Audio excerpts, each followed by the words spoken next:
AT&T has fooled the press and public into believing it's building a massive fiber network that barely exists. From the fiber to the press release department. A few years ago, AT&T realized something amazing: you don't have to build a cutting-edge, fiber-to-the-home broadband network, when it's relatively easy to fool the press and public into believing you're building a cutting-edge, fiber-to-the-home network. So as AT&T was actually busy reducing its fixed-line broadband spending and quietly walking away from DSL users that didn't want to upgrade, it launched a service it calls Uverse with Gigapower. Basically, AT&T's delivering gigabit speeds to high-end housing developments, then pretending the upgrades are much, much larger than they actually are. Case in point, AT&T this week breathlessly announced that the company was deploying gigabit fiber to 38 more markets, bringing the grand total of its gigabit fiber deployment to an amazing 56 total metro markets.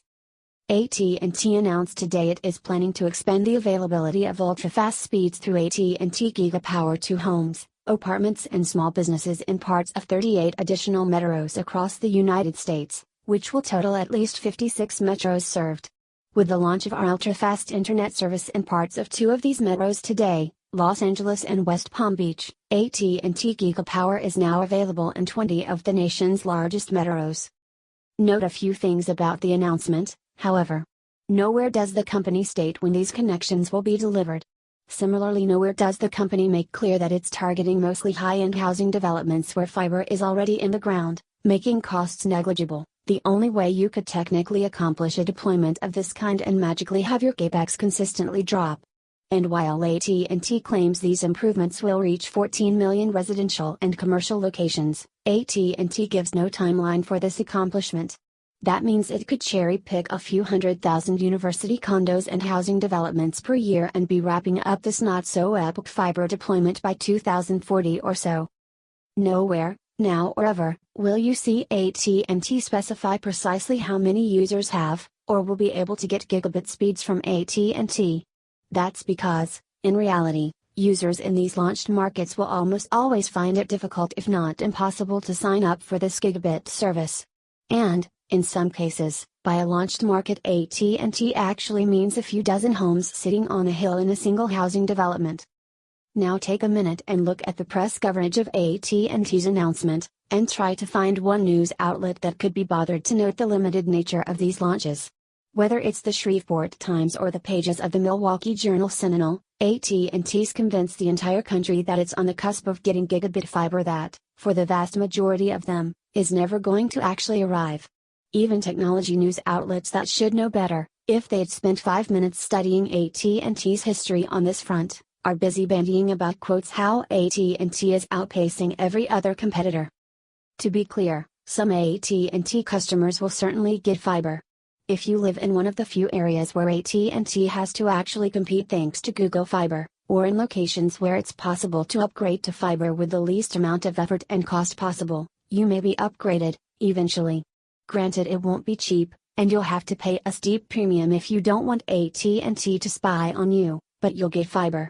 More likely than not, however, you live in a DSL or Uverse, FTTN, market that AT&T not only won't upgrade, but may be walking completely away from in order to focus on more profitable, usage-capped, wireless.